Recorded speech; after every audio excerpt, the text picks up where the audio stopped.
Hello and welcome back to another video. In this video, I'm going to be doing like a little mathematical analysis, probably a short little video about what heaven would be like, just judging from like a mathematical analysis. Um, Now, obviously, I'm the first one. I'll be the first one to say that I've never been to heaven, and this isn't official like Catholic Church teaching. Um, but this is just like me as a mathematician, just kind of speculating um, what what we might expect from heaven because God is a transdimensional being. Um, Also, I encourage everybody to Also, before like I start, I want to encourage everybody to actually like make sure they're on the pray and make sure they're on the right path to go to heaven by doing the Father's will. Because a lot of people don't go to heaven. Like Google search like the saints that talk about the few people who are saved. Because as Jesus says, the path is narrow, and strive to enter through the narrow gate. Because the path is hard. But those who do the will of my Father is, you know, that's the path to go to heaven. Um, so yeah, I encourage everyone to do more research and look towards the saints, look at their lives and see what they have to say, especially Saint Thomas Aquinas, Saint Augustine, Saint Teresa of Avila, um, and yeah. But anyways, so the first thing to think about is like there's two things actually, but yeah, the first thing to think about is that since God is a transdimensional being, he's outside of space and time. And I have another video about like like how a video about time, but I feel like I should probably make another video, like maybe a separate video on how like God like operates or relates to time. But since God is a transdimensional being, um, he works outside of space and time. And in certain reports of people who have had not necessarily near death experiences, but I think because God is also like part of God is a spiritual being. The spirit works outside of the limitations of space and time. So that is to say that in a way, there is time travel, and I put that in quotation marks because it's not exactly like time travel, but we'll get into it. So basically, um, in my opinion, again, this is not church doctrine or anything. This is just me as a mathematician, just speculating here.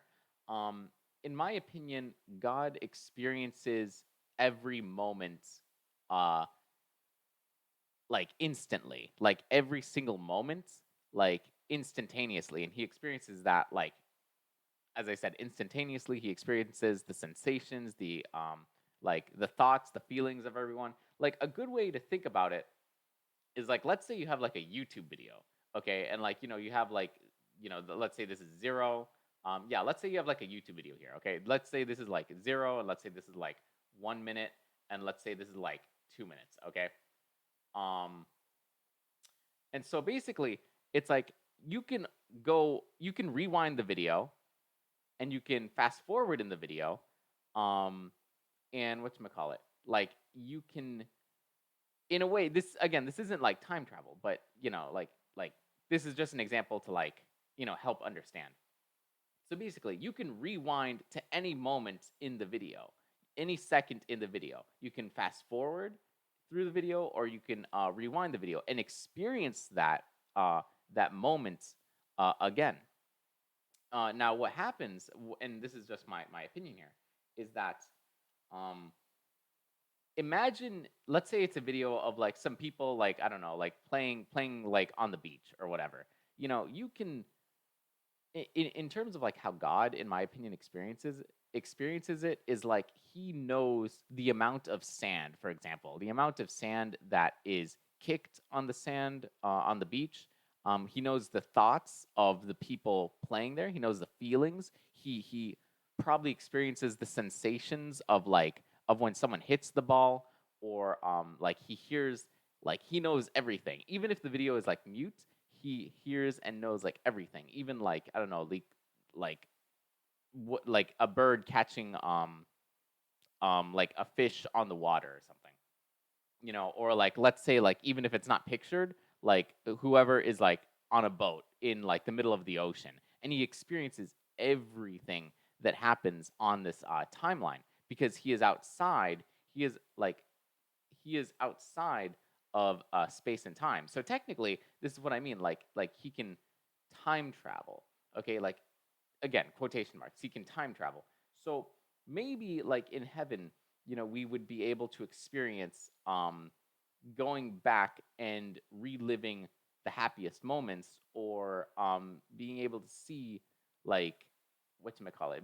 And this is how God is like in every single, this is how he's like omnipresent. That is to say why he's able to be everywhere, like at any time. He's the beginning and the end, the alpha, the omega, and he's like everywhere because he has access. It's also like, let's say if you're reading a book, you know, and you can go backwards in the pages or you can go forward in the pages, and the character and what the character is going to do before he even knows who he is. Like let's say you've read a book like a million times and you've known who the character is, but let's say you're starting on page one, but the character himself doesn't know like the world or the journey he's going to be on, but you already know, because you already have access to, you're outside the book, you already have access to the book.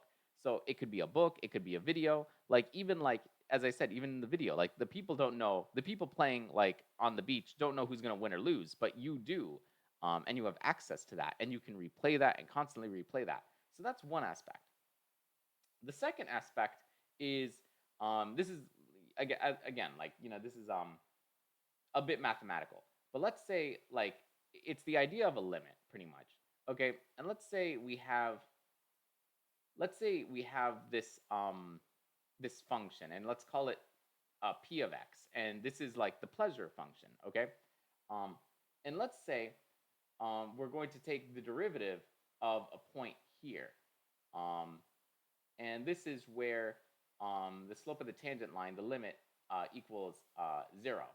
Okay, so basically, um, and again, like okay.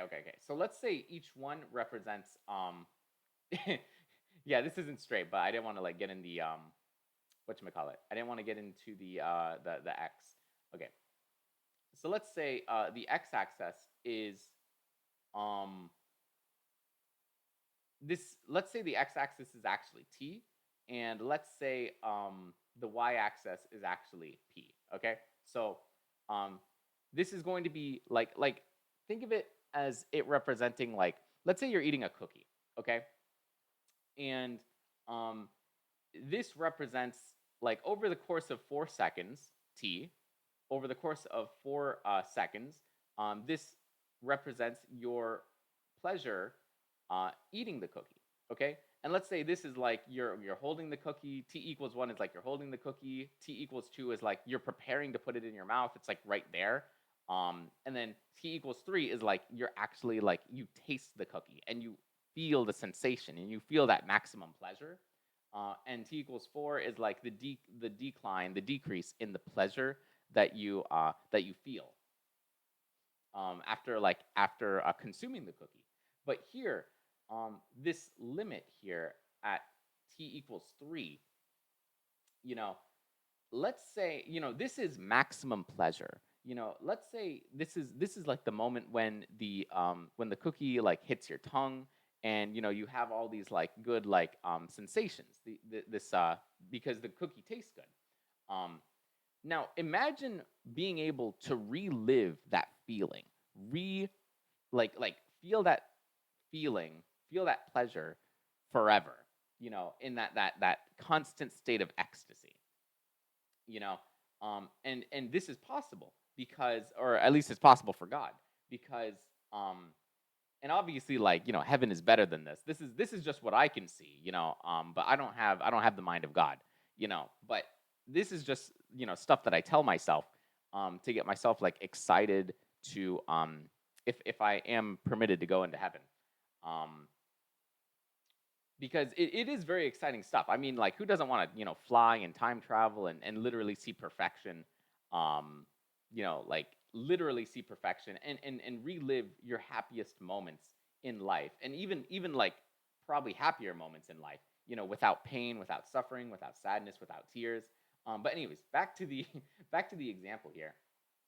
So this is where the derivative um, at this point equals 0.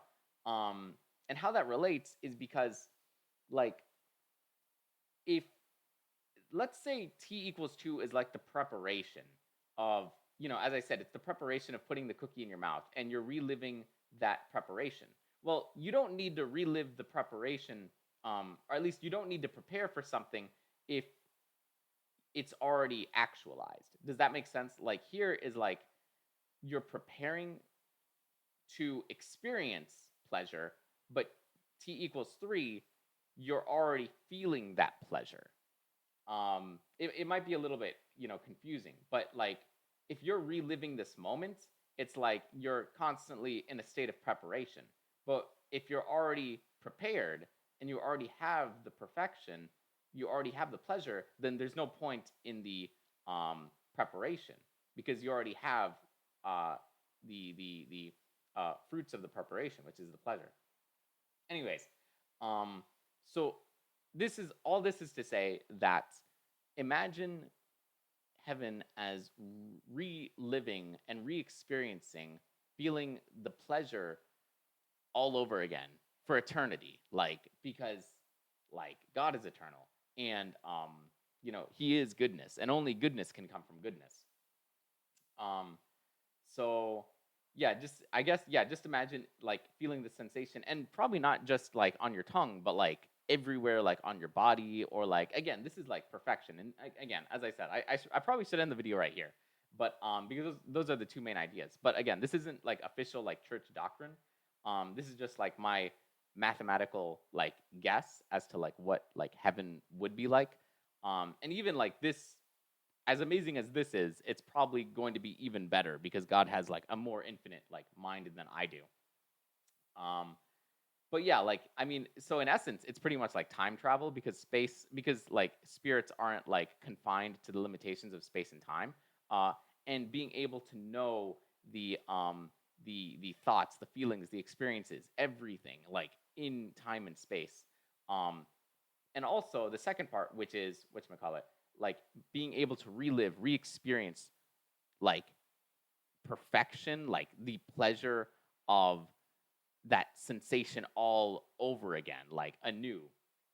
But with like perfect, like literally, we're going to be living in with perfection, so perfect music, perfect architecture, perfect food, perfect bodies, So heaven is great to look forward to. So just make sure you can do what you can, and cooperate with grace, cooperate with Jesus, to be able to hopefully one day make it there. All right. Thank you for watching the video, and I'll see you guys in the next one.